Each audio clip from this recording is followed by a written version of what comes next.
उपलम्भ अभावे सति, यदि जागृत अवस्था में उपलब्धि का अभाव हो जाए तो अनुपलम्भात अभाव सिद्ध्यति। जागृत अवस्था में उनकी अनुपलब्धि होने से तब अभाव की सिद्धि हो सकती है, पर जागृत अवस्था में तो मिल रहे हैं तो उनका अभाव नहीं है। उभयथा तो अभावे नानुपलम्भस्य सामर्थ्यम अस्ति। सिद्धांती कह रहा है उभयथा तो अभावे, दोनों ही प्रकार से यदि अभाव मानो आप, माने उपलब्धि और अनुपलब्धि दोनों अवस्थाओं में ही यदि पदार्थ का आप मिथ्यात्व मानेंगे, स्वप्न वाले में तो अनुपलब्धि है तो वहां तो मिथ्यात्व ठीक है, लेकिन जागृत अवस्था में जो उपलब्धि है उसमें भी यदि आप अभाव मानेंगे तो उभयथा तु अभावे न अनुपलम्भस्य सामर्थ्यम अस्ति, तो फिर तो अनुपलम्भ का भी सामर्थ्य नहीं बनेगा, हेतु नहीं बनेगा। जो स्वप्न अवस्था में पदार्थ होते हैं ये कथन भी आपका सिद्ध नहीं होगा। स्वप्न अवस्था में आप जिनको सिद्ध मान रहे हो वो भी तभी सिद्ध माने जाएंगे जब जागृत अवस्था में आप अवयवी की सिद्धि को मानेंगे। यथा, उसका उदाहरण दे रहे हैं, यथा प्रदीपस्य अभावात रूपस्य अदर्शनम इति, जैसे दीपक के प्रकाश का अभाव होने से रूप का भी दर्शन नहीं होता है, रूप का भी अदर्शन हो जाता है। तो दीपक का प्रकाश क्या हो गया, हेतु हो गया ना उनको अभिव्यक्त करने में, लेकिन जब रूप होगा तो ही तो दिखाएगा ना दीपक का प्रकाश। यदि रूप की सर्वथा अनुपलब्धि है तो दीपक किसको दिखाएगा। तो यदि जागृत अवस्था में वस्तुओं का सर्वथा अभाव हो तो स्वप्न किसको दिखाएगा, दिखा नहीं सकता है। फिर तत्र भावेन अभाव समर्थ्यते इति, तो आपके द्वारा क्या किया जा रहा है, भावेन अभाव समर्थ्यते इति, भाव के द्वारा अभाव को हेतु बताया जा रहा है, माने भाव से अभाव की सिद्धि आप बता रहे हैं। भाव के होने से ही वहां पर वस्तुओं का अभाव है स्वप्न में, पहले भाव तो होना चाहिए जागृत अवस्था में। वस्तुओं का अभाव की सिद्धि किससे होती है, भाव से ही होगी। यदि भाव नहीं है तो अभाव भी नहीं हो पाएगा ना। यदि हम यहाँ पर कहें कि यहाँ इस कक्ष में गो का अभाव है तो ये अभाव की सिद्धि किससे होगी, गौशाला में भाव होना चाहिए पहले। यदि सर्वथा ही अभाव है तब तो अभाव की सिद्धि होगी ही नहीं। फिर तो भाव के कारण ही अभाव की सिद्धि होती है। जागृत अवस्था में अवयवी या घटपट आदि वस्तुएं हैं तभी स्वप्न अवस्था में उनके अभाव की सिद्धि होगी। कश्चित स्वप्नो, और एक बात और कह रहे हैं ये, स्वप्नांत विकल्पे हेतु वचनम, एक बात हम आपसे और पूछते हैं कि स्वप्न में जो विकल्प है, माने अनेक अनेक प्रकार के जो स्वप्न आते हैं वो किस हेतु से आते हैं। यदि कोई वस्तु है ही नहीं तो स्वप्न में विकल्प भी नहीं होना चाहिए फिर तो ये जो भिन्नता है स्वप्नों की, तो इसका हेतु क्या है, इसका हेतु जागृत अवस्था की वस्तुओं का नानात्व ही है, ये कहना चाह रहे हैं। स्वप्न विषयाभिमानवत इति ब्रुवता, आप कह रहे हो ना स्वप्न के विषयों के भ्रम के समान, ऐसा कहते हुए हम आपसे पूछते हैं स्वप्नांत विकल्पे हेतुर्वाच्य, स्वप्न में जो विकल्प है, जो भिन्नता है, जो नाना प्रकारता है स्वप्नों की, उसका हेतु आपके द्वारा कहा जाना चाहिए। किस हेतु से वो विकल्प है, उसमें भिन्नता किस प्रकार है। क्योंकि कश्चित स्वप्नो भयोपसंहितः, कोई कोई स्वप्न तो भय से युक्त होता है।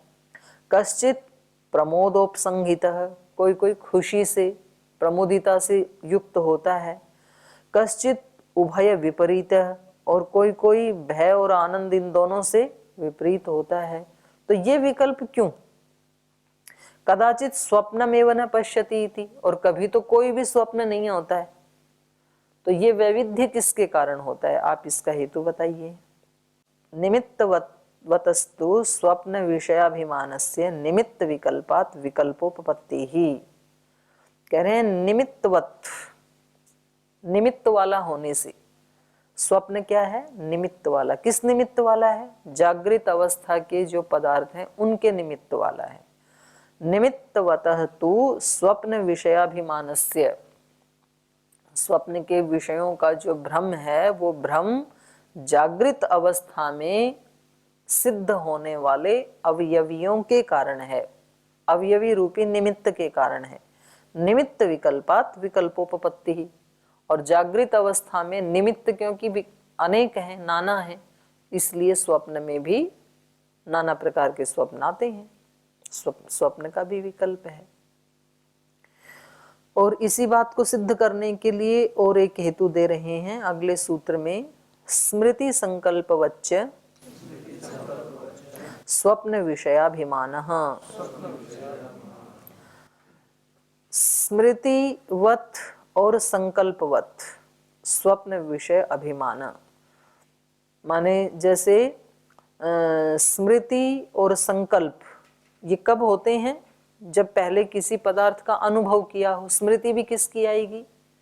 जब कोई वस्तु सत्तात्मक हो, उसका अनुभव किया हो तो स्मृति आएगी। और संकल्प भी कब उठता है व्यक्ति के हृदय में, इसको प्राप्त करूं या छोड़ूं, तो कोई सत्तात्मक वस्तु होनी चाहिए। तो स्मृतिवत और संकल्पवच्च, स्मृति के समान और संकल्प के समान स्वप्न विषयाभिमान, ये स्वप्न के विषयों का भ्रम भी किसी सत्तात्मक वस्तु के कारण ही होता है, अर्थात अवयवी के कारण ही होता है।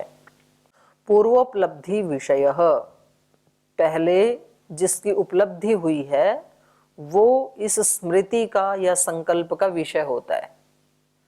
पूर्वोपलब्धि विषय स्मृति ही, पूर्वोपलब्धि विषय संकल्पच, और पूर्वोपलब्धि विषय स्वप्नाभिमानश्च, ऐसे अर्थ होगा सूत्र का।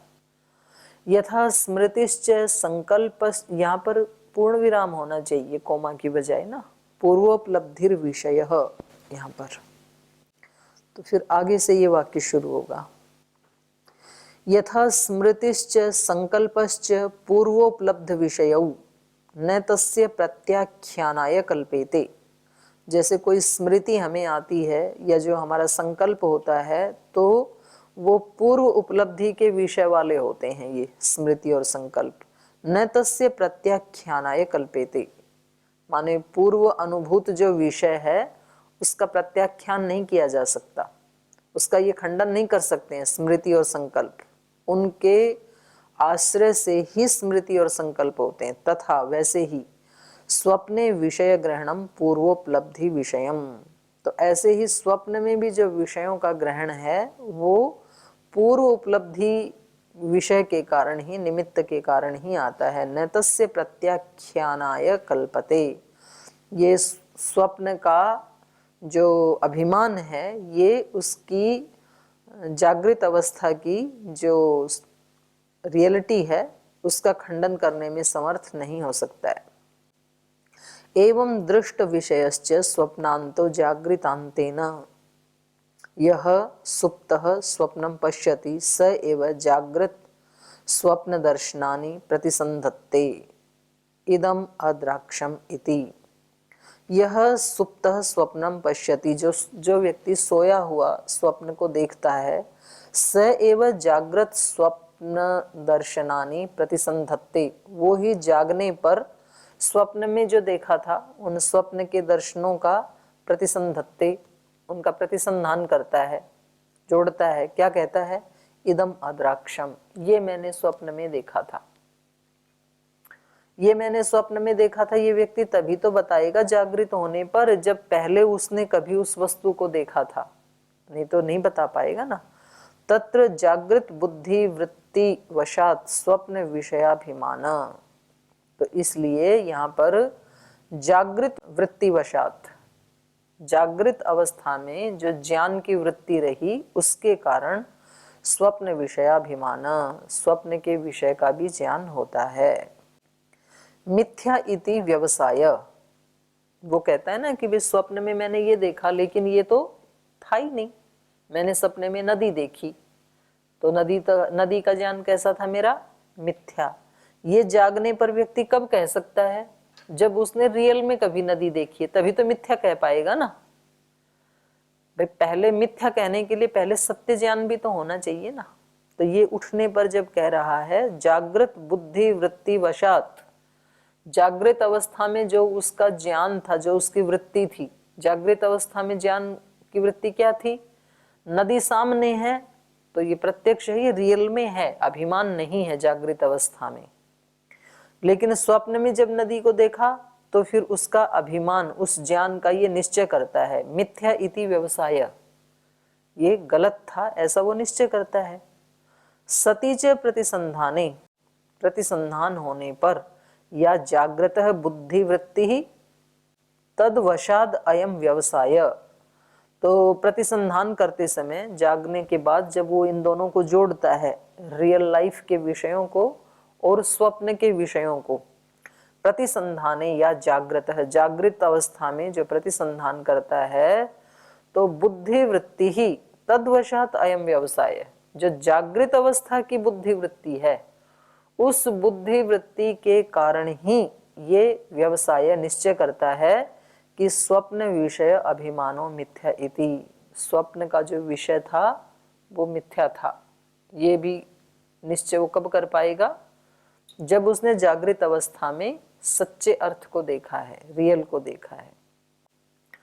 उभयार विशेषे तु साधन अनर्थक्यम, अगर दोनों ही अविशेष हो माने समान हो, जैसे स्वप्न अवस्था में भ्रम है ऐसे जागृत अवस्था में भी यदि विषयों का भ्रम हो, उनकी उपलब्धि ना हो यदि, तब तो साधन अनर्थक्यम, फिर तो उसके साधन की अनर्थकता है, निरर्थकता है, उसका ये प्रतिसंधान हो ही नहीं पाएगा कि मैंने वो आज रात को ये देखा और सुबह उठने पर वो क्या कहता है कि ये सच नहीं है, ऐसा ही तो एहसास होता है उसको। यस्य, उसी को खोल रहे, यस्य स्वप्नांत जागृतांतयोः अविशेषः तस्य स्वप्न विषयाभिमानवत् इति साधनम अनर्थकम तदाश्रय प्रत्याख्यानात्। यस्य माने जिस पूर्व पक्षी के मत में स्वप्नांत जागृतांतयोः, स्वप्न और जागृत अवस्था के, जागृत अवस्था में अविशेषः समानता है।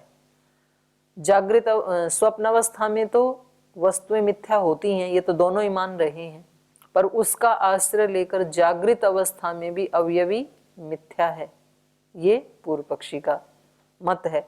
तो जिस पूर्व पक्षी के मत में स्वप्न और जागृत अवस्था दोनों में अविशेषता है, समानता है, अर्थात दोनों ही अवस्थाओं में विषय की उपलब्धि नहीं है, तस्य, उसके मत में स्वप्न विषय अभिमानवत् इति अनर्थकम साधनम,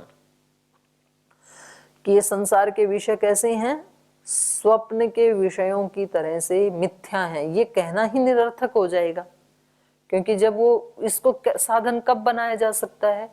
जब इस साधन से किसी साध्य को सिद्ध किया जाए, माने जो रियल विषय हैं उनकी निरर्थकता बताई जाए, तभी तो ये साधन बनेगा।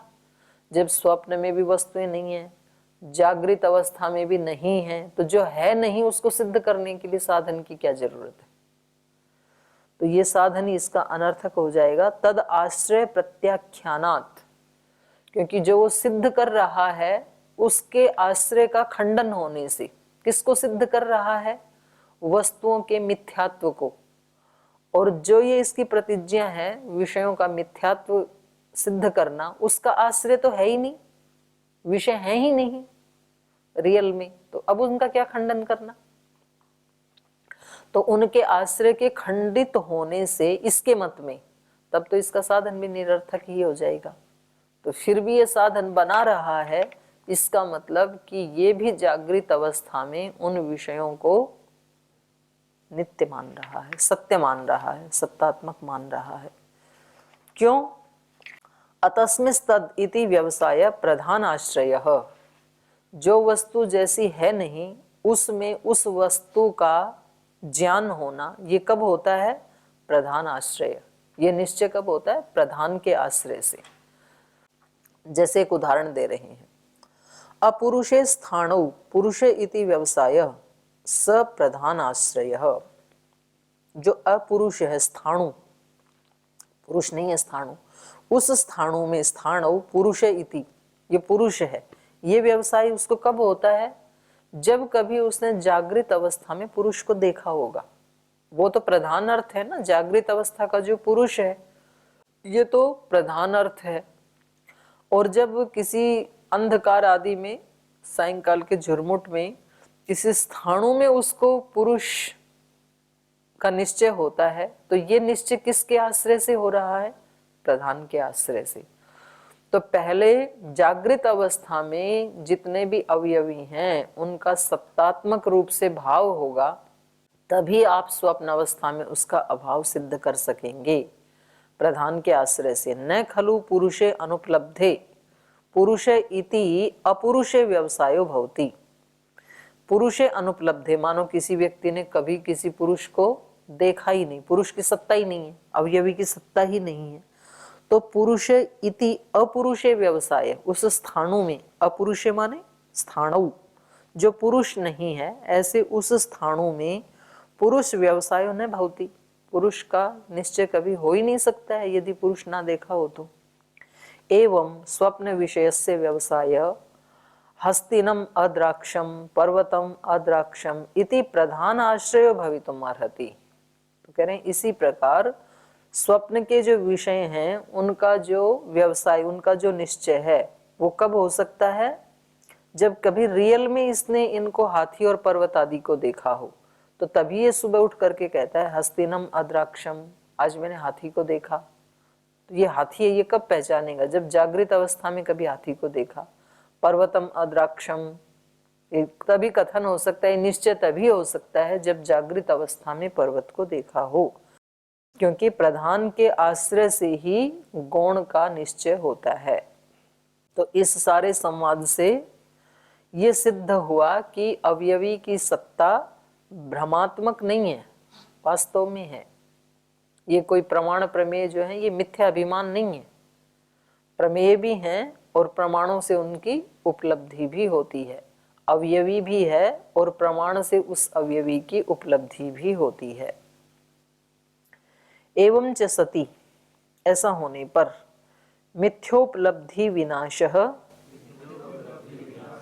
तत्वज्ञानात् स्वप्न विषयाभिमान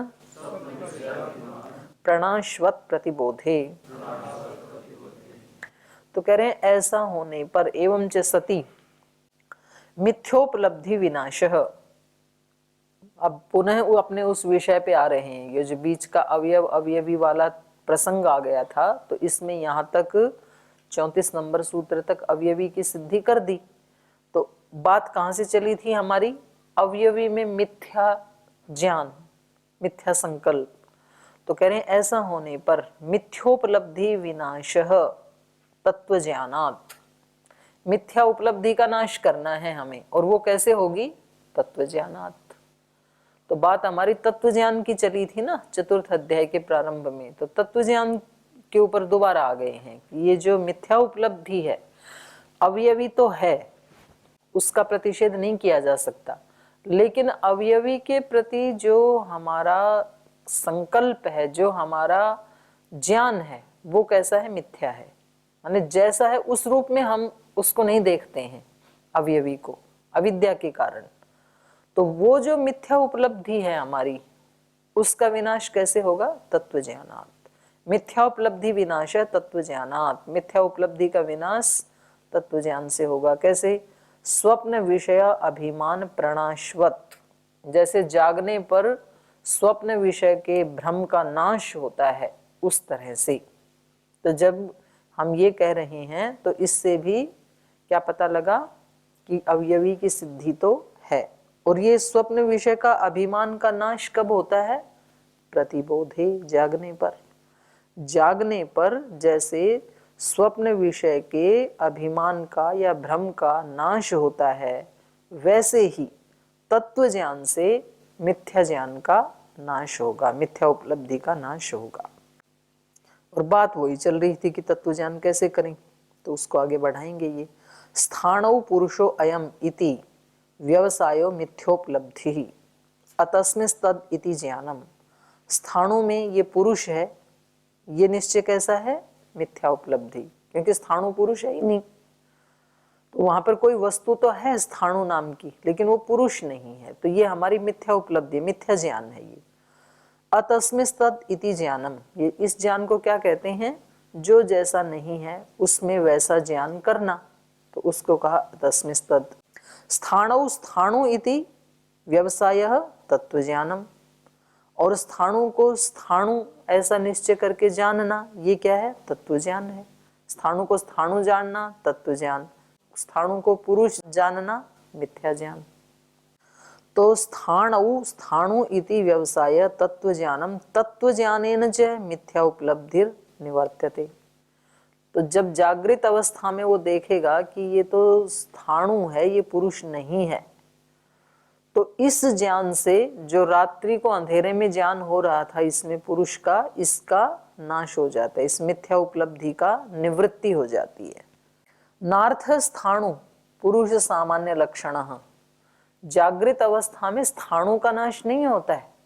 न अर्थ, अर्थ मतलब स्थाणु, स्थाणु नाम का जो पदार्थ है उसकी निवृत्ति नहीं होती है, जो कि पुरुष सामान्य लक्षण, पुरुष के समान लक्षणों वाला जो स्थाणु है, तो जागृत अवस्था में उस स्थाणु की निवृत्ति नहीं होती है, बल्कि स्थाणु में जो पुरुष का ज्ञान था उस ज्ञान की, उस मिथ्या ज्ञान की निवृत्ति होती है।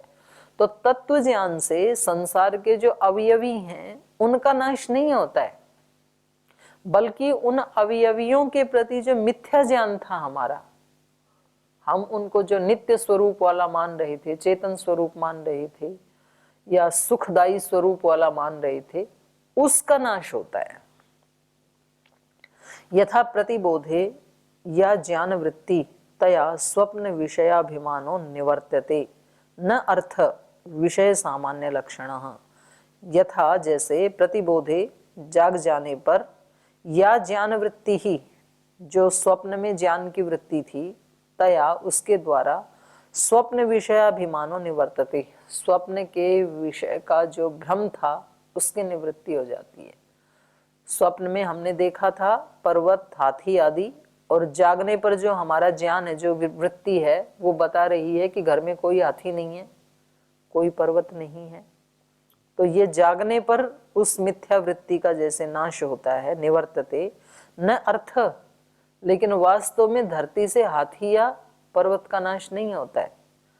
न अर्थ विषय सामान्य लक्षण, उस विषय के समान लक्षण वाला जो पदार्थ है उसका नाश नहीं होता है। तथा माया गंधर्व नगर मृग तृष्णिकाम अपि या बुद्धयः अतस्मिस्तद इति व्यवसायाः तत्र अपि अनेन एव कल्पेन मिथ्या उपलब्धि विनाशः तत्वज्ञानात् न अर्थ प्रतिषेध इति। तो उसको एक उदाहरण से समझा रहे हैं कि उसी प्रकार से जैसे माया गंधर्व नगर और मृग तृष्णिका, इनमें या बुद्धयः जो हमारा ज्ञान होता है, माया के कारण जब जादूगर वो कबूतर दिखाता है तो उस कबूतर को हम कबूतर ही मानते हैं, माया नहीं मानते हैं, क्योंकि वो वैसा ही दिखता है। और गंधर्व नगर, गंधर्वों का बसाया हुआ नगर कोहरे में ऐसा, तो वो हमें नगर जैसा ही लगता है। तो ये सब क्या है? अतस्मिस्तत वृत्ति। और ऐसे ही मृग मरीचिका, जहाँ जल नहीं है वहाँ जल का ज्ञान होना, तो करें ये या बुद्धय, ये जो ज्ञान है ये अतस्मिस्तत इति, जो नहीं है ऐसे ऐसे पदार्थ उनमें वैसा ज्ञान है ये।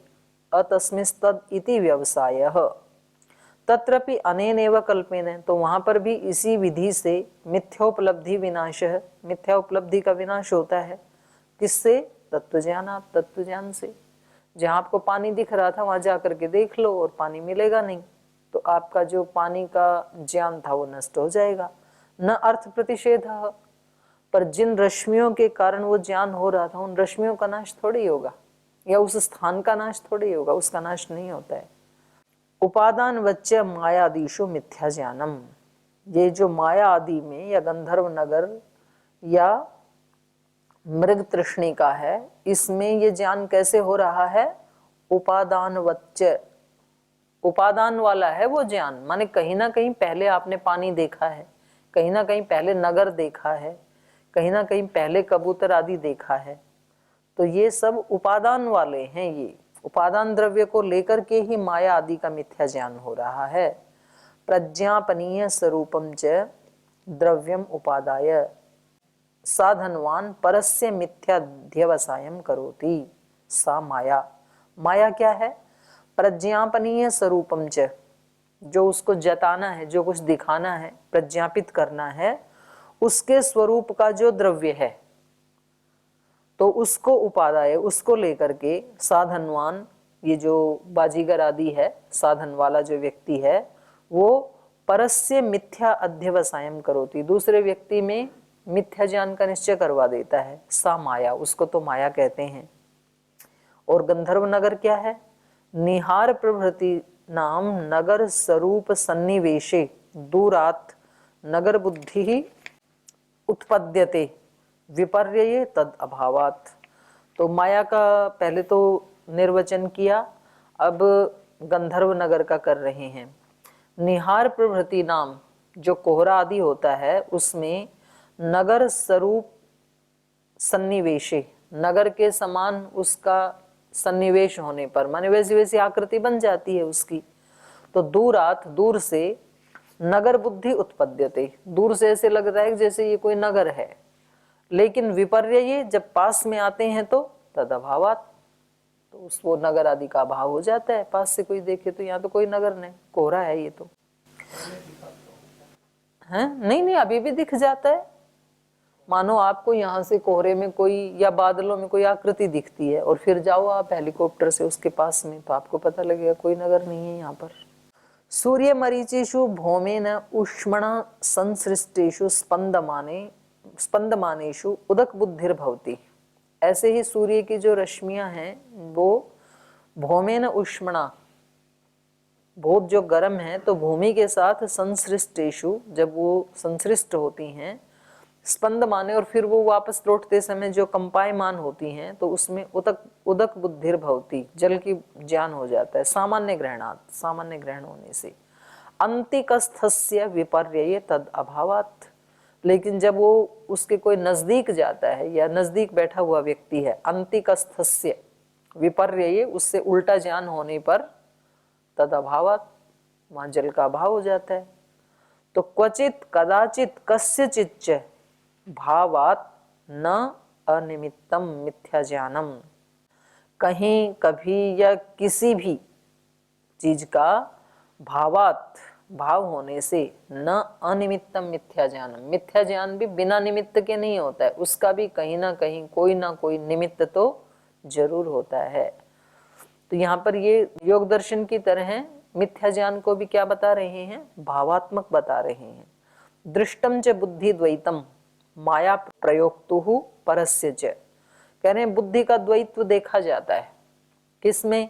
माया प्रयोक्तुहु, जो माया का प्रयोग करने वाला बाजीगर आदि, उसमें भी हो सकता है, और परस्य च, और दूसरे में भी कर देता है। तो उसमें भी बुद्धि का द्वैत होता है और दूसरे में भी कर देता है। दूरांतिक स्थयो हो, दूर और अंतिक, निकट वाला, तो दूर और निकट वाले इन दोनों में गंधर्व नगर मृग तृष्णिकाशु सुप्त प्रतिबुद्धयो हो बुद्धयोश्च स्वप्न विषये तद एतत् सर्वस्य अभावे निरूपाख्यतायाम निरात्मकत्वे नोपपद्यते इति। तो करें ऐसे ही ये जो बताए ना माया गंधर्व नगर आदि, तो ये भी दूरांतिक स्थयो हो, दूर रहने वाले का अलग ज्ञान होगा, उसके पास रह रहा है उसका अलग होगा। तो इन दोनों में भी गंधर्व नगर और मृग तृष्णिका आदि में सुप्त प्रतिबोधयोश्च, सोया हुआ और जागे हुए व्यक्ति का जो ज्ञान है, स्वप्न विषय, स्वप्न के विषय में सोए हुए का ज्ञान क्या होगा? ये वस्तुएं ऐसी ही हैं। जागे हुए का ज्ञान क्या होगा? मिथ्या थी। तद एतत् सर्वस्य अभावे, तो ये सब कुछ का यदि अभाव मान लेगा पूर्व पक्षी कि कुछ भी नहीं है, तो निरूपाख्यतायाम निरात्मकत्वे नोपपद्यते, तो फिर तो ये सब बनेगा ही नहीं। स्वप्न का ज्ञान मिथ्या है, ये भी नहीं बनेगा। यदि सब कुछ को ही अभाव मान लिया तो तब तो निरूपाख्य हो जाएगा और निरात्मक हो जाएगा, ये इसका कोई स्वरूप ही नहीं बचेगा। तो इसका खंडन भी उपपन्न नहीं हो पाएगा। आप खंडन कर रहे हैं, इससे भी पता लग रहा है कि अप्रत्यक्ष रूप से आप अवयवी की सत्ता स्वीकार कर ही रहे हैं। तो आज यहीं विराम लेते हैं।